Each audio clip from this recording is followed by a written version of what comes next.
সম্মানিত দর্শক, মগরাহাটের হোমিওপ্যাথি চিকিৎসক ডাক্তার আনোয়ারুল হকের আজকের হোমিওপ্যাথি কবিতা এবিস নায়াগ্রা হৃদয়ের ভার।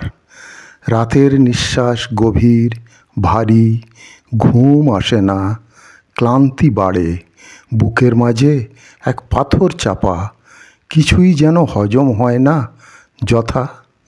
ক্ষুধা তো আসে, জায়গা দ্বন্দ্ব, খেতে গিয়েও ফিরে আসি ক্ষণ, পেটে এক বোঝা অজানা ব্যথা, কিছুই যেন স্বস্তি দেয় না।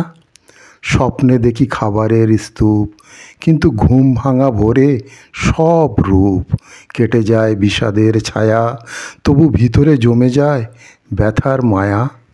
বুকের মাঝে শ্বাসকষ্টে দম নিতে চাই, যেন ব্যর্থ চেষ্টা, মনের মধ্যে এক শূন্যতা বাজে, দুঃখের নদী বুকের মাঝে।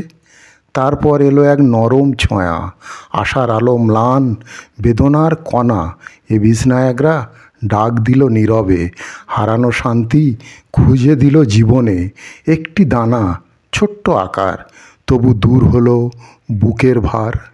নিঃশ্বাস নিলাম, আলো ফুটল, মনের আকাশ নির্মল হলো, ব্যথার দিন ফুরিয়ে এলো, হৃদয় যেন মুক্তি পেল, শরীর হালকা মনও মুক্ত, এবিস নায়াগ্রা নতুন শুরু।